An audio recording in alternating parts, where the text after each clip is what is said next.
Today you are going to be working on your superhero Photoshop.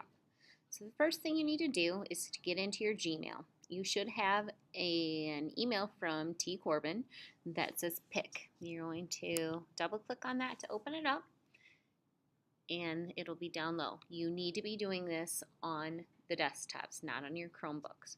You're going to push the download button and it will download it. Then you can close out or minimize Chrome or Safari.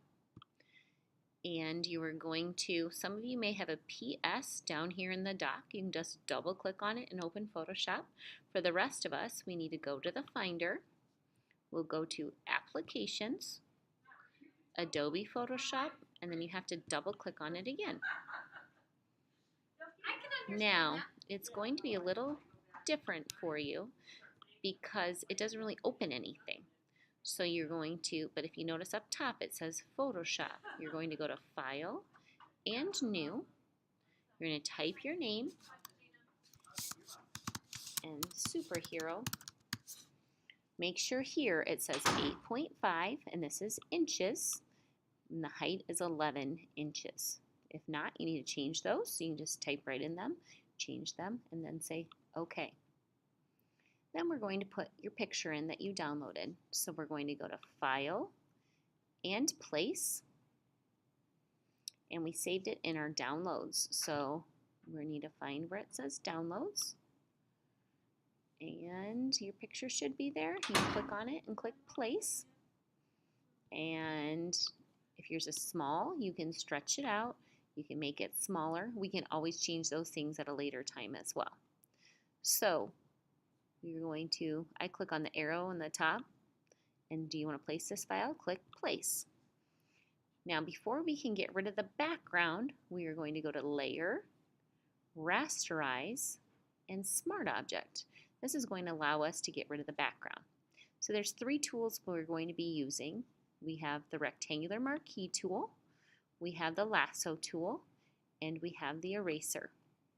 Sometimes the eraser can be funny, but we'll give it a try. So I'm going to first do the marquee tool and I just drag it around. I don't want to cut anything off there. And then I push delete and it's going to go away. And do that on the bigger portions and I'll use the eraser to get the smaller stuff. You're going to keep doing that.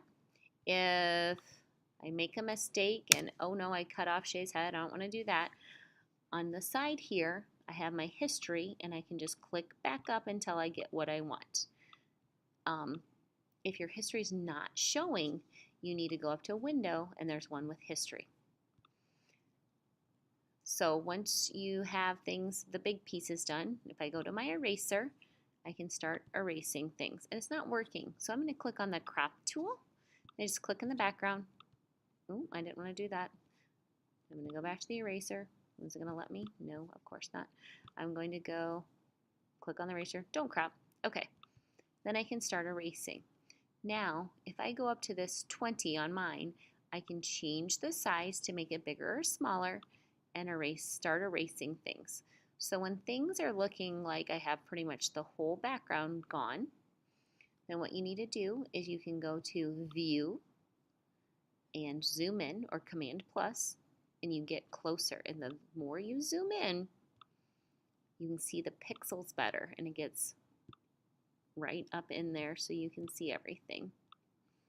Move things side to side, up and down. This is a pretty good picture because it doesn't have very many pixels. Yours probably will get pixelated sooner. Okay, and so then I can start getting really close like that, and when I'm done, I can go to Window and I would do Zoom Out. Or I can do Command minus. So once your picture has all of that green background gone, you need to go to File and Save. Yep.